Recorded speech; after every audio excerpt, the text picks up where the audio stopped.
povo, aqui é o Zelota com mais um capítulo da nossa saga bizantina. E no capítulo de hoje nós vamos ver o restante do reinado do Teodoro Láscaris, onde muitas coisas aconteceram. Mudanças aconteceram no Império Latino e Constantinopla. Vamos ver o surgimento de um novo líder que vai transformar o Épiro agora em uma grande ameaça. E também as articulações que o próprio Teodoro Láscaris vai fazer para tentar tomar um pedaço de outros reinos aí, enfim, coisa bem interessante. Mas antes de eu começar a contar essa história para vocês, eu peço a todos que dão tapote no like, compartilhem com os amigos, que ajude mais o canal a crescer e valorizem o meu trabalho. Vocês que são novos aqui, sejam muito bem-vindos. Eu trago muito conteúdo de antiguidade e essa é a saga bizantina, onde eu conto a história de todos os imperadores e usurpadores bizantinos. Por isso eu recomendo que vocês assistam aos vídeos anteriores, ou caso contrário vocês podem assistir a qualquer outro dos vídeos que estão na videoteca do Zelota. Tem várias sagas e mini sagas com povos do Ocidente, Oriente, África e Ásia. Me sigam no Instagram, @Zelota, para vocês ficarem sabendo das novidades do canal, participarem das enquetes e também ficarem sabendo sempre que os vídeos forem postados, já que o YouTube não notifica a todos. Também tem o Curta com o Zelota, que é um conteúdo extra e exclusivo dos vídeos que eu faço aqui no canal, no Acampamento Zelota, que é o nosso clube de membros.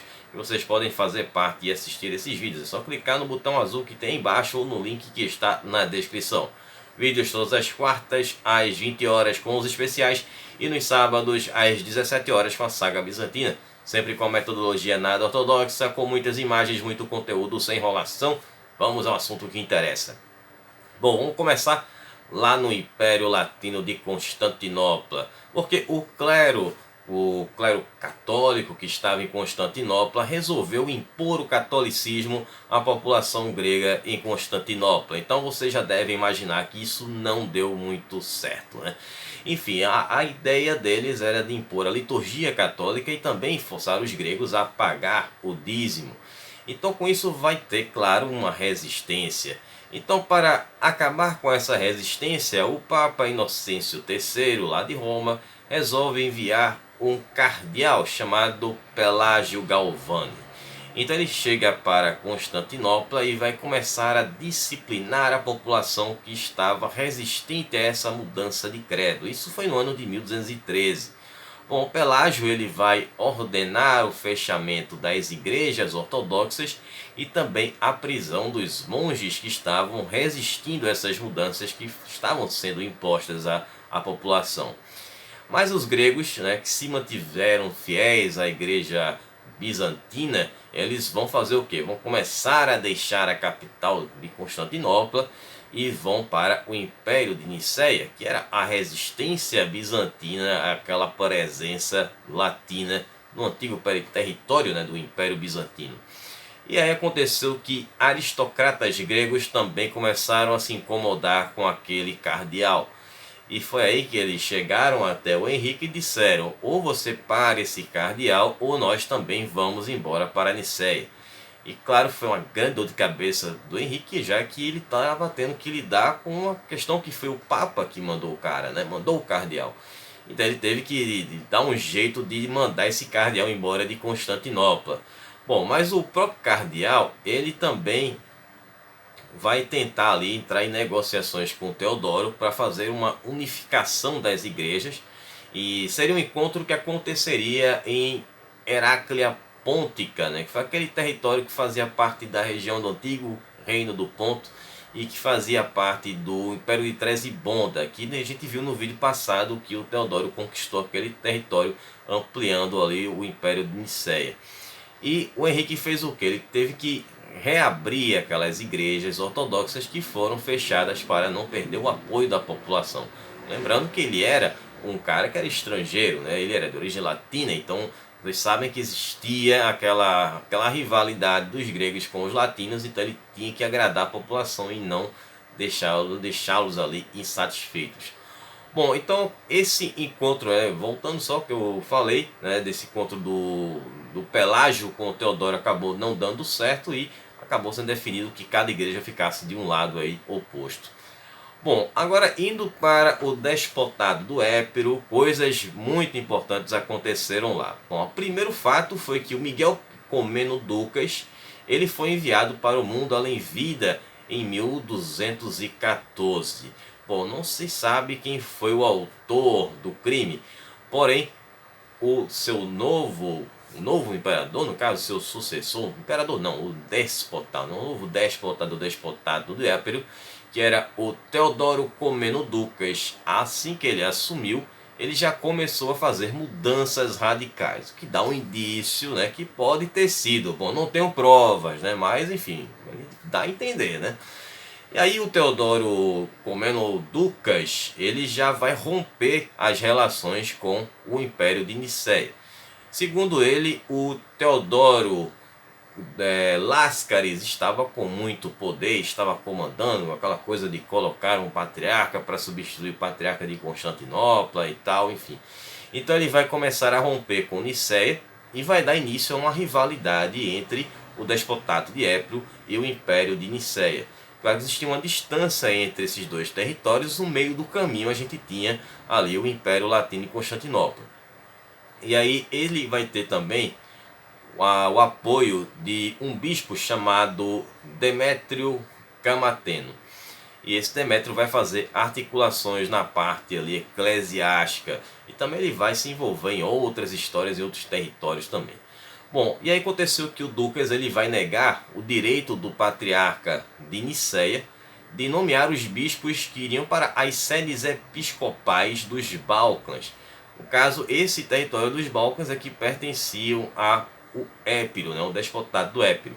E com isso ele vai romper de vez com Nicéia. Bom, esse Teodoro Ducas, ele vai ser, sem dúvidas, o bicho papão aqui dessa nossa saga nesse período. Ele vai transformar o Épiro naquele pequeno território em um lugar muito maior. E ele vai começar as suas ambições com Tessalônica. Então ele queria conquistar Tessalônica e expandir o território do Épiro. E aí o Henrique de Flandres, o imperador latino de Constantinopla, ele ficou sabendo desses planos do Teodoro. Então seu objetivo era o quê? Vamos interromper os planos desse novo déspota do Épiro. Então ele sai em uma campanha nesse ano de 1216 para enfrentar o Teodoro Ducas. Mas aí o que aconteceu? Repentinamente o Henrique também vai para o mundo além vida. Do nada, no meio da viagem, ele cai do cavalo, literalmente. E aí o que aconteceu? O trono acaba ficando vago. E a campanha, obviamente, também foi interrompida. E aí os barões latinos vão se reunir para escolher um novo sucessor, ali, o sucessor do Henrique. É que o Henrique não tinha deixado filhos. E aí escolheram Pedro II de Cortinai, ou Courtenay, não sei exatamente como pronuncia o nome dele. Bom, ele era um cunhado do Henrique, e no caso, como o Henrique não tinha deixado herdeiros, então esse cunhado iria assumir o posto. Então ele foi coroado lá mesmo em Roma, e depois ele seguiria para Constantinopla, onde iria assumir o trono. Mas durante a sua viagem até Constantinopla, ele vai ser capturado pelos homens do Teodoro Ducas. E aí ele fica preso e não chega a nem sequer sentar no trono. Enquanto o povo em Constantinopla aguardava pelo novo imperador que não chegava. E aí chegou por lá a notícia de que ele havia sido capturado. Então ninguém sabia se ele estava preso ou se já tinham também despachado ele para o mundo além vida. Bom, o que aconteceu é que o trono fica mais uma vez vago. E quem que vai assumir o trono é a viúva de Pedro, que era a Yolanda de Flandres, né? Isso foi no ano de 1217. Ela vai ficar como regente até 1219. Bom, como vocês devem estar vendo pelo sobrenome, ela era irmã do Balduíno, que foi o primeiro imperador latino de Constantinopla, e também, consequentemente, também irmã do Henrique. E aí a Yolanda, ela, bom, sem saber se o marido estava vivo ainda ou não, ela começa a tomar algumas atitudes. Entre essas atitudes seria de aproximar com o Teodoro, uma vez que Épiro estava se tornando uma ameaça para o Império Latino e consequentemente também para Nicéia. Então ela faz uma aliança com Teodoro através de um casamento. Então ela vai dar a mão da filha dela, a Maria de Courtenay, para o Teodoro se casar, e aí fazer estender esse acordo de paz entre Nicéia e Constantinopla. E claro que o Teodoro tinha segundas intenções aí nessa história, que ele ficaria como possível sucessor do trono do Império Latino. Então ele retomaria o Império de volta. E o que aconteceu é que a Yolanda de Flandres, né, ela acabou falecendo em outubro de 1219, né, muito jovem, por sinal. E aí o Teodoro não poderia deixar escapar aquela oportunidade. O trono estava vago, então ele comandou emissários para Constantinopla para demonstrar sua intenção em assumir o trono. Já que não tem ninguém, tem eu aqui, estou à disposição para assumir o trono de Constantinopla. Então é claro que os barões latinos ignoraram aí essa requisição que o Teodoro Láscaris fez. Então Teodoro, ainda em 1219, ele vai tentar unificar as igrejas ortodoxas, né, fazendo um caminho justamente contrapartida àquela tentativa de impor, né, do Império Latino está impondo ali o catolicismo, de juntar as igrejas ortodoxas e unificar em uma só, né? Porque a gente tinha a bizantina, que era a grega, mas tínhamos as outras também, né? Como foi, por exemplo, no caso a gente tinha a de Antioquia, as de Jerusalém e de Alexandria. Então a ideia era que fosse feito um sínodo, e esse sínodo seria realizado em Nicéia, mas aí o clero ortodoxo não aceitou essa ideia do Teodoro. Bom, ele tentou fazer essa unificação, acabou não dando certo. Bom, então naquele mesmo ano existia um novo Doge, né, seria no caso o Duque de Veneza, que era o Giacomo Tiepolo. Durante aquela regência da Yolanda, ele que vai fazer os tratados, né? Então ainda quando ela ainda estava viva, ele vai tentar fazer vai convencer o Teodoro a fazer um decreto que liberaria os venezianos. Ele estava puxando a sardinha para o lado dele, né, já que era Duque de Veneza, para que os venezianos fizessem um livre mercado em Nicéia, né, ficando livres a lei de tributação. E um outro acordo que ele fez com o Teodoro foi de proibir a falsificação de moedas que estavam acontecendo em ambos os reinos, né? Então, no caso do Império de Nicéia, tinham moedas falsas sendo cunhadas, no caso moedas do Império Latino de Constantinopla e vice-versa. Então, isso foi para fiscalizassem, para que impedissem que essas moedas fossem falsificadas. Bom, e aí em 1220, o Teodoro ele perdeu a paciência e resolve atacar Constantinopla e vai reivindicar o trono, já que o trono estava vago e ninguém chegou para assumir. Mas esse ataque foi repelido pelos latinos. E aí quando chegou em março de 1221, Constantinopla recebe o seu novo imperador, que era o Roberto de Courtenay. Ele era o filho mais novo do Pedro II, o imperador desaparecido, né, que, bom, como já sabe, ele acabou sendo executado lá no Épiro. E já que no caso ele é o filho mais novo, já que o mais velho não teve interesse em assumir o trono. Tá vendo que estava chegando lá, estava dando cabo, né? Então, enfim, mas pode ter sido por outras razões. Estou só brincando aqui. Bom, e aí a paz vai ser novamente restabelecida entre Constantinopla e Nicéia. E aí aconteceu que tivemos o falecimento do Teodoro Láscaris, que acabou falecendo em novembro de 1221, quando ele tinha 46 anos de idade. E aí o Teodoro, quando ele faleceu, ele não tinha filhos, né? No caso, herdeiros homens. Ele só teve filhas. Na verdade, eu vou falar aqui sobre os filhos dele depois. E aconteceu uma disputa, uma guerra civil, na verdade, uma guerra sucessória, que foi entre os irmãos do Teodoro, que eram o Aleixo e o Isaac, com o genro do Teodoro, que era o João Ducas Vatatzes, né? Esse João Ducas que era casado com a Irene Lascarina, que era a filha mais velha das 3 filhas que o Teodoro teve. E aí vamos ter essa disputa entre eles, E acontece que o João Lucas acabou vencendo essa guerra, então mandou cegar ali os irmãos do Teodoro e depois exilá-los. E aí o João acaba se tornando o novo imperador de Nicéia e ele vai assumir o nome de João III, né? Vai ficar João Lucas III Vatatzes, mas vamos chamar ele de João III daqui para por diante, principalmente no vídeo dele, para ficar mais fácil. Até porque esse nome Vatatzes a gente já conhece aí de generais que tiveram aí dentro do Império Bizantino, uma famílias acabam se juntando, né? Já estamos vendo aí a família Ducas com Vatatzes. Bom, e aí quando ele se torna o novo imperador, ele já vai tratar ali do sepultamento do Teodoro, que foi feito ali ao lado do sogro dele, do Teodoro, né, que era o Aleixo III, e também da primeira esposa dele, a Ana Comnena Angelina, e foi no mosteiro de São Jacinto, em Nicéia. Bom, falando da família do Teodoro, eu tenho uma história para contar aqui ainda, hein? Bom, o Teodoro ele teve 3 filhas e 2 filhos. Bom, a filha mais velha, como vocês acabaram de saber, era a Irene Lascarina, que teve 3 casamentos. O primeiro casamento foi com Andrônico Paleólogo, que faleceu em 1212. Lembrança, Paleólogo vai ser a última dinastia bizantina. E depois ela casou-se com Constantino Ducas Paleólogo, que também faleceu, só que em 1216, também não tendo filhos com ela. E aí o João Ducas Vatatzes foi o terceiro marido dela, e aí eles vão ter um filho que vai se chamar Teodoro, possivelmente aí em homenagem ao avô, né?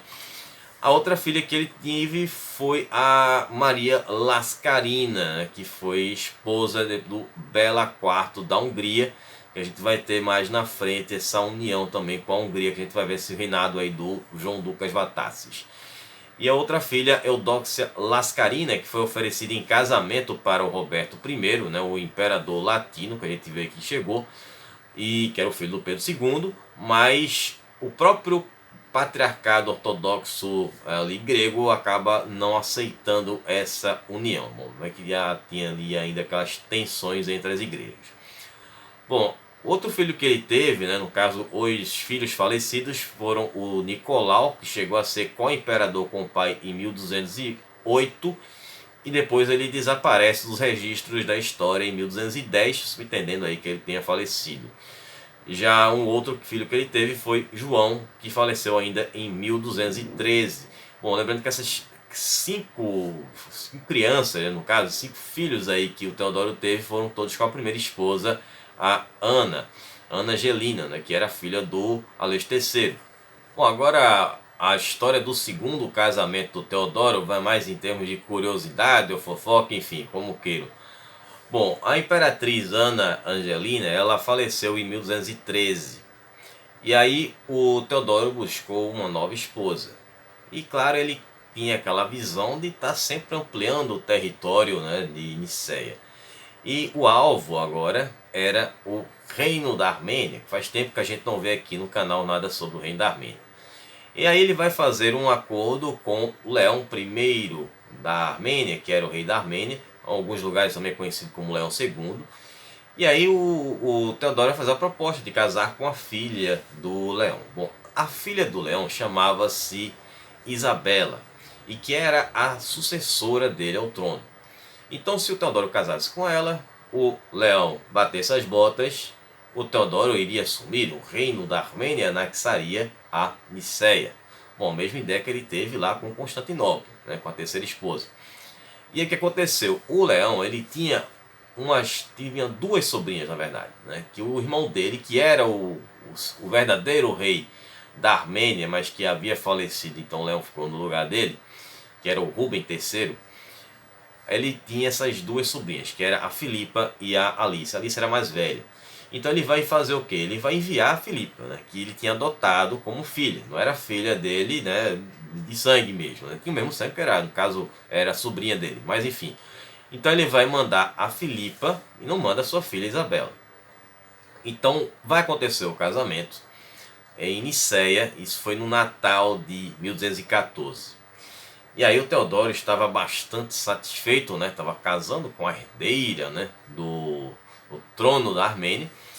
E aí os dois vão ter um filho juntos, que era o Constantino Láscaris, que vai nascer em 1215. Inclusive, assim que o Constantino nasce, ele já vai ser colocado como herdeiro do trono de Nicéia. Então o Teodoro estava ali garantindo a sucessão do trono da Armênia, né? Caso o Leão I batesse as botas, ele assumiu o trono. Porém, aconteceu que em 1216 o Teodoro descobriu que a Filipa não era a filha legítima do Leão I, mas sim sobrinha dele. Então ele não teria direito nenhum.